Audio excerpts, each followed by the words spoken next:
So I bought a Grand Seiko after doing a ton of research and really after coming to the conclusion that this watch was going to be the one for me. It was a perfect watch and I loved everything about it.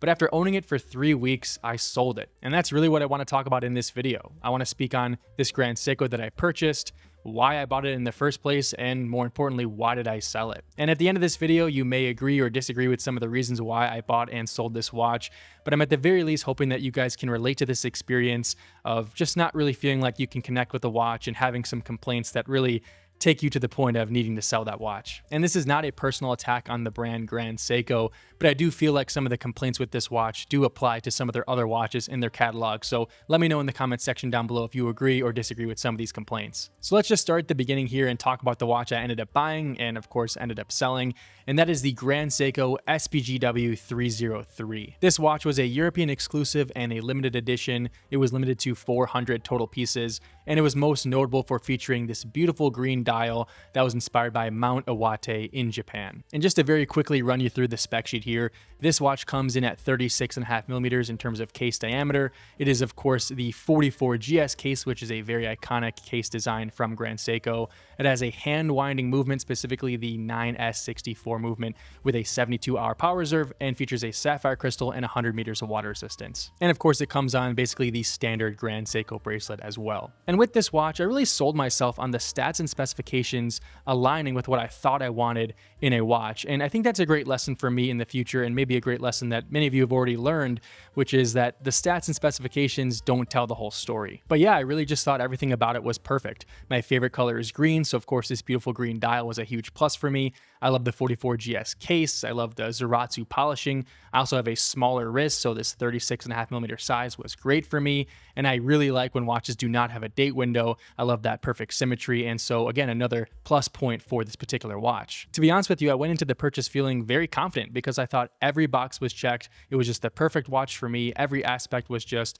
a perfect fit. And again, as I just said, the stats don't always tell the full story. So I figured I would go ahead and break down each of my major critiques with this watch. And I want to get started here with the bracelet. So if you've been following Grand Seiko for quite some time, then this complaint about the bracelet shouldn't come as a surprise. And they are really, really beautiful bracelets, but that's about where the compliments stop. With Grand Seiko, most of their bracelets have a similar set of issues. And number one is the lack of micro adjustment. Simply put, at the clasp of this bracelet, there is no micro adjustment, which is a really, really big deal. Most people rely on micro adjustment to get the exact right fit for them, and to not have that is really, really bad in my opinion. And yes, this watch does feature full links and half links to try to help you get the right size, but number one, the half links kind of compared to the full links do look a little strange.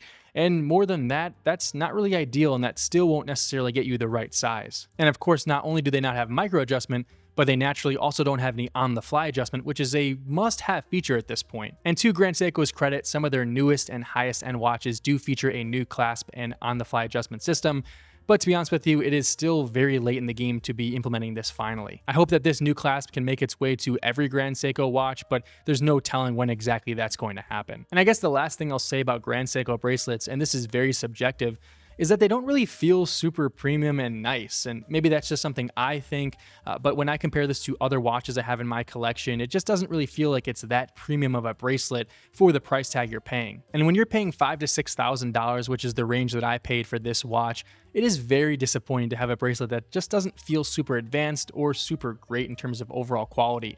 I tended to think a lot about the other watches and the other bracelets I could have for the money I spent on this Grand Seiko when I did own it. The next issue I had with this watch was that I very quickly realized that despite it being called a European limited edition, it really wasn't limited at all. After some searching around, I quickly found out that this exact watch, the SPGW 303, which is a European exclusive, has a counterpart for the United States, which is the SPGW 311. They quite literally have the same exact watch listed in 2 different regions as 2 different limited editions with 2 different reference numbers. And yes, I did not buy this watch simply because it was a limited edition, but that is something that I find very annoying, especially for a brand that loves to use limited editions left and right. You would think at the very least they would have original limited editions for every single region. Honestly, this really just left a bad taste in my mouth. I just didn't really understand why they would have 2 watches that would be the exact same with different reference numbers and have different limited edition runs.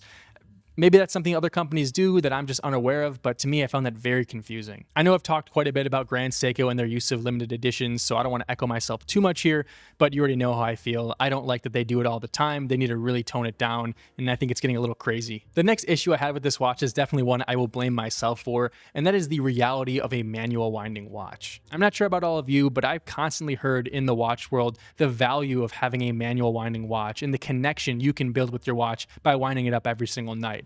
And as much as I think that's a really cool concept and I can somewhat agree with it, I personally found manually winding my watch to be not really that much fun and kind of annoying. Again, this one's totally on me. I probably should have seen this one coming. I'm not the biggest fan of manual winding watches, and I had known that before the purchase, but I overlooked it when I was really excited about all the other features and the look of this watch. That being said, I am very curious if this is something that you have personally felt when buying a watch. Have you been kind of annoyed or not as excited by a manual winding watch after owning it for a little bit of time? My fourth reason for selling this watch is a pretty small one, but I did at the very least want to mention it in this video, and that's that I found the AR coating relatively underwhelming. Grand Seiko says this watch has an AR coating, and I'm not necessarily calling them liars, but I will say when I looked at this watch in the sunlight, I had a hard time trying to find the right angle to fully see the beautiful dial underneath. This is another area where I'm just very curious to hear your experiences about. Have you had an issue with Grand Seiko AR coating? Maybe this is just a me problem or a one-off problem with this watch, but you know, the dial was one of the main reasons why I bought it,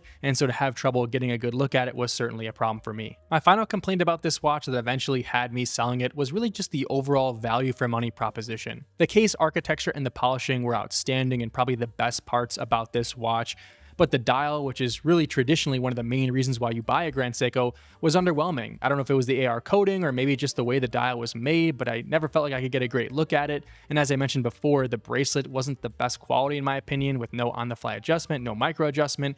It just didn't really feel like that great of a watch for the money spent. And really just the whole time I owned the watch, I couldn't help but think about the other watches or the multiple other watches I could get for the money I spent on the Grand Seiko that I thought could offer very similar value for money. Now, if you're at the end of this video and you're thinking to yourself, man, this guy complains a lot, I don't blame you. And I say that to also say that this is my fault. I did a ton of research on this watch and I thought about it for quite some time, but I never tried it on in person.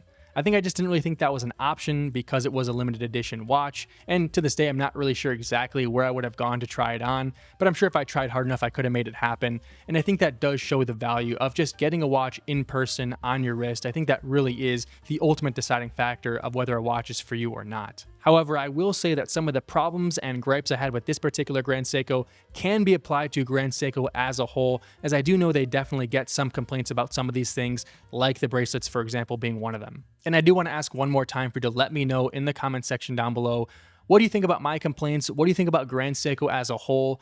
Again, I'm not trying to bash Grand Seiko here. I love the brand. I've owned a couple of different Grand Seikos in my life, but I do think that they have some common problems. And again, this was just an example of a watch that I didn't think was a good fit for me. And at the very least, I hope that you guys can relate to that experience of buying something and just finding out it really isn't meant for you. But that's pretty much it for this video. If you enjoyed, I would really appreciate it if you can give this video a like and subscribe to the channel, and I'll catch you guys in the next one.